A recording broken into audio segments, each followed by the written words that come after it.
We have deployed a huge contingent of officers tonight in Hillbrow, on the outer perimeter of Hillbrow.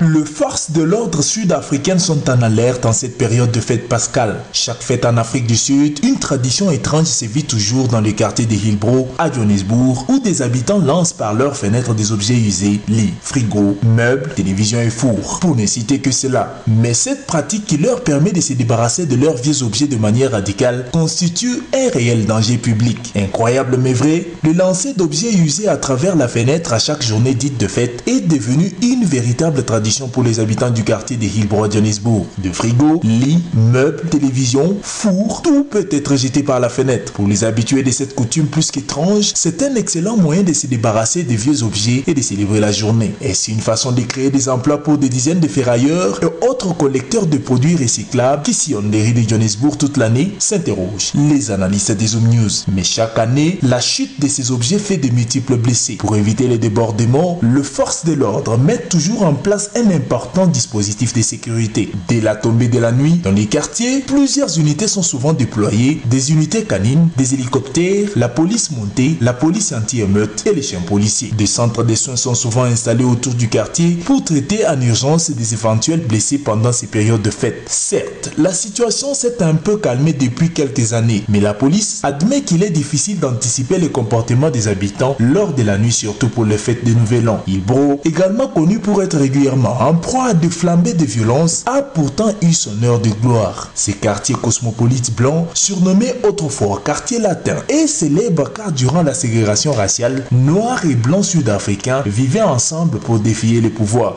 Mais au début des années 1990, les prix de l'immobilier se sont effondrés, la criminalité a augmenté, les librairies et les disquaires ont fermé, les blancs sont partis peu à peu et les restaurants ont déménagé vers d'autres banlieues. Aujourd'hui, Hillbrow, le quartier le plus pauvre du centre-ville de Johannesburg, au moins 9 agences culturelles facilitent les projets de développement local, à l'instar d'Ikaya, qui signifie chez nous ou origine en langue zoulou. Au passage de l'équipe de Zoom News, la coordonnatrice de cette agence ne s'était pas tue.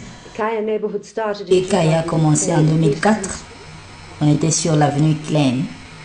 On se bat pour participer de n'importe quelle manière à la transformation de ces quartiers de Hillbrow. Mais ceci semble avoir peu d'effet sur les niveaux de pauvreté. Zoom News tente de comprendre les raisons de la fragmentation des pratiques de développement local. Hillbrow est devenu un refuge pour les dizaines de milliers d'immigrants originaires d'autres pays africains. Tout le monde vient de partout en Afrique, comme de la RD Congo, du Nigeria, de la Zambie, du Zimbabwe, et ils se rencontrent ici à Hillbrow. 90% de personnes vivant à Hillbrow sont la plupart des étrangers.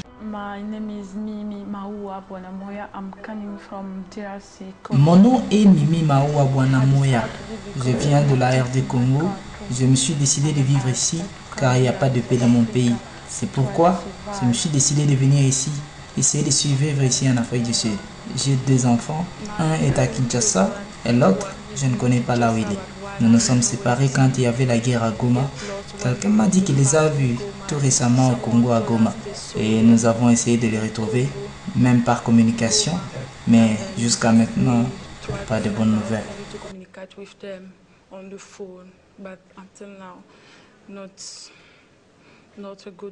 Selon les autorités sud-africaines, de trafiquants de drogue nigérians et hommes recherchés pour les génocides rwandais s'y seraient réfugiés. La criminalité est omniprésente à Johannesburg où l'abolition de l'apartheid n'a pas mis fin aux inégalités. Près de 20 000 meurtres, 50 000 viols, plus de 200 000 agressions violentes et 5 000 violences sexuelles seraient commis chaque année en Afrique du Sud. Donc, 65% de ces résultats est au quartier de Hillbrow et fait classer la ville de Johannesburg parmi les villes les plus dangereuses du monde.